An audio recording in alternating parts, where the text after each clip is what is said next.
Hey guys, I'm Pixel Dan, and this is a review of the Mega Construx heroes, Beastman, Teela, and Faker.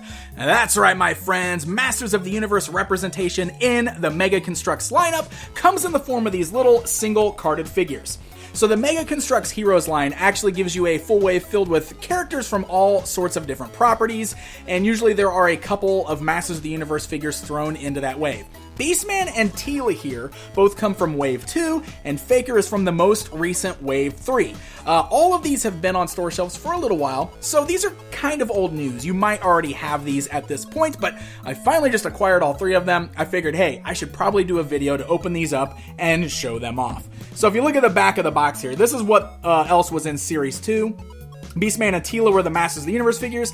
We got Fry and Bender from Futurama, and we got Kirk and Spock from the original Star Trek. And then for Series 3, Faker was the only Masters of the Universe figure, and he is joined by a Mirage Comics Leonardo from Ninja Turtles, Data from Star Trek Next Generation, we've got a Xenomorph from the Alien franchise, and then we've got a T-1000 and the T-800 Guardian from Terminator. So that is Series 3. So, like I said, all of these have been out for a bit. Faker is the most recent one, so he's probably gonna be the easiest to come by, although I say that, but these are kind of hard to find in stores. But hey, I'm gonna open them up because I want to check out the figures, so let's dive right in and do it. Alright, here we go. We got Beastman, Teela, and Faker outside of the packaging. Now, there is very minimal building that you have to do with these guys. In the case of Teela, you have to plug her staff together, and then aside from that, it's just a matter of assembling their cool little stands. So here, I'll just show you real quick how you put these together. They are three simple pieces. You got a nice green brick on top, very Grayskull-esque, and then you just attach it to these two little black base pieces here. The name is on the front, and voila, you've got yourself a display base. So very, very minimal building required. Essentially, you're just buying a little miniature action figure.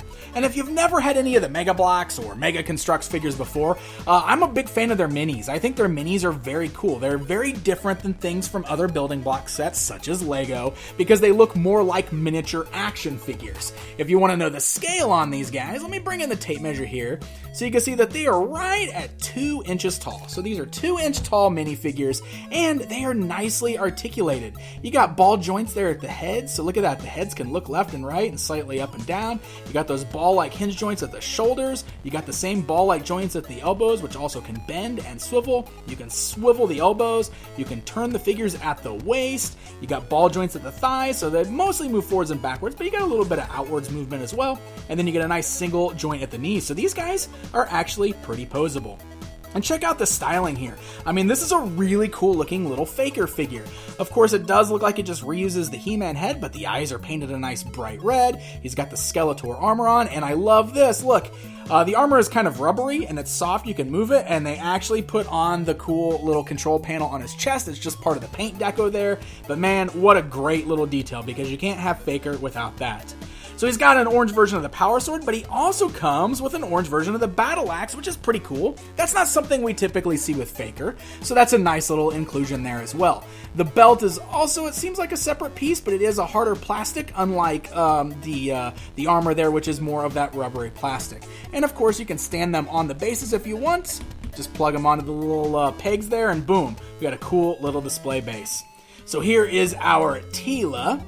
So she comes with her shield, and it's amazing how they did a good job of making these weapons look just like the ones from the vintage toys. I mean, you got the same pattern worked into the shield there, which is very cool. You got the same elbow bends and everything. The head sculpt is actually pretty cool. I got a little bit of a paint smudge on the nose there, but it's not too bad otherwise, but she looks really, really great. Her articulation functions the same. She's got the Koss snake staff there, which is very cool.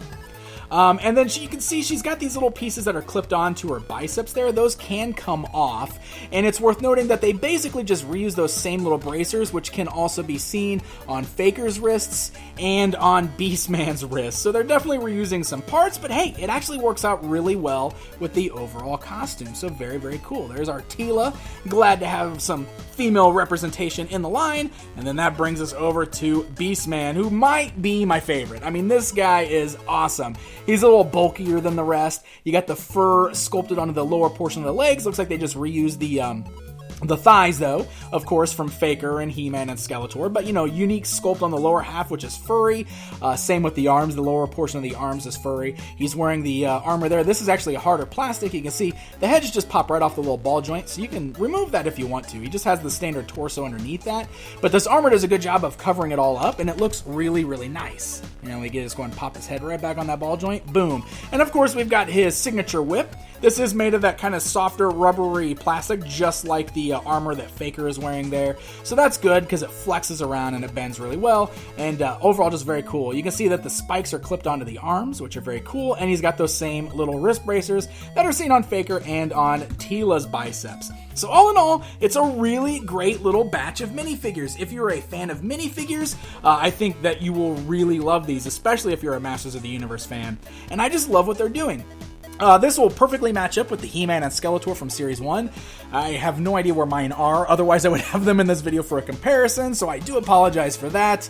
My stuff's still a little disorganized after moving recently, but hey, wanted to still show these off for you guys. They are a lot of fun, and I hope we see more from Mattel and Mega Construx for this particular line. I know that there's a rumor that they're doing a Wind Raider, so it'd be really cool to see a building set in this line, but man, I just hope at least they continue on with some minifigures, because it's pretty cool walking into retail and finding Masters of the Universe toys like this.